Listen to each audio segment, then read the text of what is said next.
1970 was the last year of this particular generation of full-size General Motors vehicles that ran from 1965 through 1970, after which they would be revised and the subsequent generation would run from 1971 through 1976. Now, for 1970, Oldsmobile had a few tricks up its sleeve. Remember, this was the time frame which Oldsmobile was really selling performance. They had the so-called W machines, and well, there are quite a few of them. Many of my viewers, I'm sure, are familiar with the 442 with the W30 engine under hood. For example, the high-performance V8 engine that powered the intermediates. And perhaps some of you are also familiar with the Tornado and the Tornado GT for 1970 that had an optional W34 engine that made 400 gross horsepower. So Oldsmobile had quite a few different performance variants during this time. They even had the Rally 350 vehicle. So they had small block, big block performance, etc. But one engine that many people don't know about for whatever reason, in between the W30 and the W34, is a little-known 390 horsepower, 455 cubic inch W33 engine. Now take a look for a moment at this Oldsmobile brochure from 1970 that shows all the various engines that you could get in your Oldsmobile. And you can see the W34, for example, listed as optional equipment on the Oldsmobile Tornado. But then take a look at the rows that specify the Delta 88 trims and the models, and notice that there is an optional engine, this W33. And like I said, this was a 390 horsepower, 455 cubic inch V8. And let's take a little bit closer of a glance at this table with the various engines and engine options. You'll notice that for the base Delta 88, the standard engine was a 250 horsepower, 350 cubic inch V8 that had a 9-to-1 compression ratio, had a 2-barrel carburetor, made 250 horsepower. Then if you got the Delta 88 Custom, the Custom, you got the regular fuel 455 cubic inch V8 with the 9-to-1 compression ratio, a 2-barrel carburetor, making 310 gross horsepower. And that was also the standard engine in the Delta 88 Royale, which was the most expensive Delta 88. Now notice that if you wanted a bit more power, you could get the engine that was standard in the Olds 98, the 365 horsepower Rocket V8 that breathed through a 4-barrel carburetor and had 10.25 to 1 compression ratio. And that was the only engine that was available in the 98. You couldn't get anything else. But interestingly, Oldsmobile, if you got the 88, lets you get that W33 V8 that I said before. And pretty amazing that they wouldn't just allow 98 buyers to opt for it if they wanted. Why not? Could have charged a little bit extra money. I'm sure it would have fit under hood. It's the exact same size as any other 455. Now, this was the waning years in terms of horsepower, particularly for the big block V8s at General Motors. And after 1970, beginning in 1971, all of the General Motors V8s, didn't matter if it was a Corvette or if it was a family car, every single vehicle had to be able to run on regular fuel as opposed to premium, which meant that it had to have a lower compression ratio and it had to run on unleaded or low lead fuel. And so that really started the decline for horsepower over at GM. Ford and Chrysler would wait until 1972 to really have that become true for their engines. So in any case, 1970 is really a key year in General Motors engine history because many different divisions had high compression 455 cubic inch big blocks, or in the case of Chevrolet, 454 cubic inch big blocks that for only 1 year were high compression.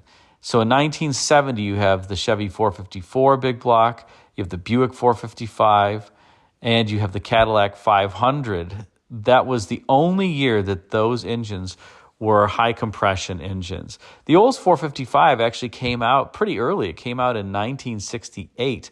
In 1968, Buick was still producing a 430 cubic inch V8, for example, but Olds went to the 455 then, and in 1968, Chevrolet had their 427. They didn't have their 454 yet. So Olds really led the pack when it came to the V8s and no replacement for displacement back then. Now, what's interesting about the W33 package, to my knowledge, is that there really wasn't anything externally or even under the hood that you could really look at that would signify that this was a high-performance machine. On the 442 W30, you had the W30 badges on the fender, for example. And if you had a Tornado GT, you had the large pinstripes that went over the wheel arches. Although on the Tornado, you could also get the W34 engine optional on all of the Tornadoes, not just the GT. So I guess there was a case where you really didn't know what was under hood in some of those 1970 Tornadoes either. But here, it's just completely nondescript. Even if you look under hood, it doesn't have a special air cleaner, doesn't have any special marking or anything.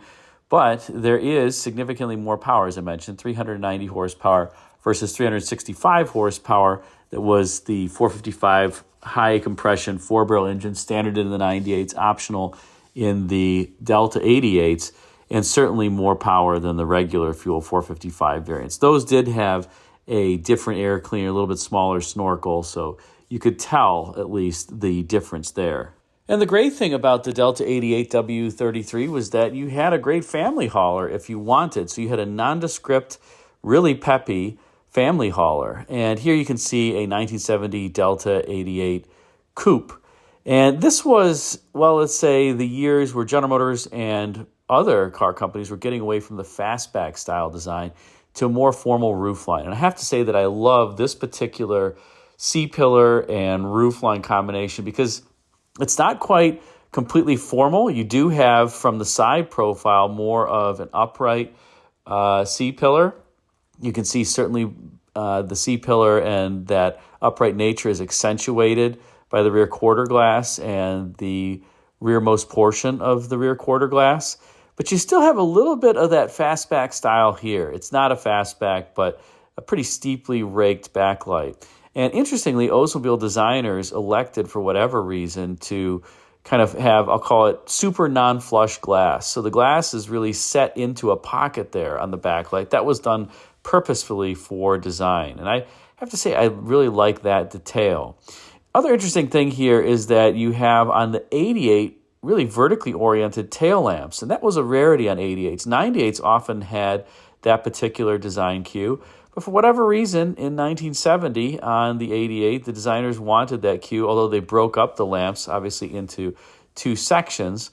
And the 98 also had vertical lamps, just a different orientation. I actually prefer this style of taillight to the 98s because it's a beautiful continuation of the rear edge of the quarter panel and just well integrated. The 98s is truly a taillight that's separate from any sheet metal form. But here, the tail lamp kind of takes on the sheet metal form, a little bit similar to what you had on the 1963 Oldsmobile 98. So overall, great looking car. And I think the other piece that I love about this vehicle, which you can see from this view, is how the wheel arches are done. They're huge. Look at how large that wheel arch is. It takes up a good fraction of the quarter panel. But the transition from the flat section of the quarter panel to the wheel arch, I think, is just beautifully sculpted. It's not quite a crisp fillet. It's not quite a dull fillet. It's just right. And you can see how the reflections kind of bend around it. And I think that's one of my favorite elements of this car. Of course, Oldsmobile was known in the 1966 Tornado for its huge fender flares, which by the time the 1970 Tornado had come around, those flares were still large, but they looked different, kind of more similar to this, I would say. And I think that's probably what Oldsmobile designers were trying to emulate on the Delta 88, was a little bit of that 1970 Tornado flare that harkened back to the 1966 Tornado, just a little bit different. And out front, of course, you have this Oldsmobile split grille that had become an Oldsmobile theme beginning in 1968. This car has beautiful wheels on it, by the way. And a very toothy grille, the texture within a texture, the rectangle within a rectangle, that gave the front end a little bit of prominence. This, to me, isn't, aside from that, let's call it split grille, isn't a very Oldsmobile-esque front end. You have these very tall fender peaks and then this large prow over the center section of the hood and the header panel. Doesn't look bad. It just doesn't look as Oldsmobile-y, if you know what I mean. as some of the other Oldsmobiles of years past or in subsequent years. Now, you do notice one thing on the body side here, too, is that the skeg line is starting to come into vogue for Oldsmobile styling, and that would be something that would continue on to the next generation. That little character line that starts right behind the bumper and then kind of picks back up after the front wheel and goes along the entire length of the car. Again, that would be something that you'd see on the subsequent generation of Olds 88s and 98s. And what about the interior on these? Well, you had a nice place to sit and drive your Oldsmobile in 1970. Although I have to say the interior here and the interior appointments are not as rich and as finely detailed, I think, as some of the mid-1960s cars. But that was true across the entire General Motors lineup. They had really started taking a bit of cost out, I would say, with the 1968 model year. And in 1970, one of the unfortunate things is you got the great powertrains that I mentioned before, the last year, the high compression V8s from General Motors, but the interiors weren't quite as nice as they were a few years earlier. Still not bad, and I think still better than the subsequent generation.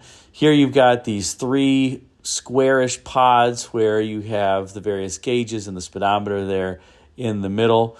And of course, you have the rim blow steering wheel that you can see here where you pinch the rim to honk the horn. That center section is not a horn pad. It doesn't do anything. You can touch it, and there's no way to activate the horn. You have to pinch the rim in order to activate the horn on this particular car. And here's an up-close picture of the steering wheel and dash.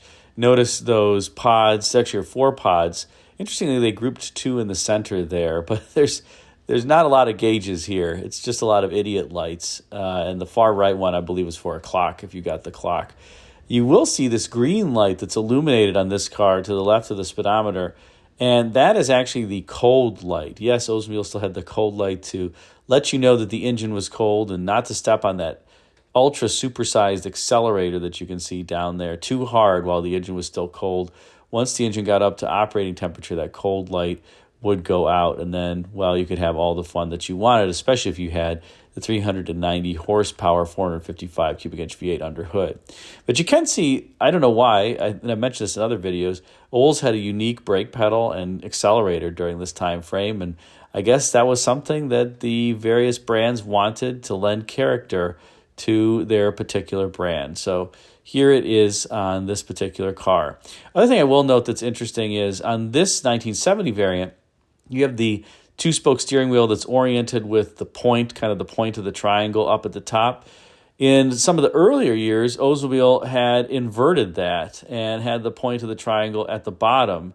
I don't know why. I guess it was just trying to make the steering wheel look different. The steering wheel was used on other vehicles, very similar one on Buicks of the era too. So perhaps Olds designers were trying to just throw in some unique flair for the steering wheel, since you sat behind it and kind of gave a flavor of the interior.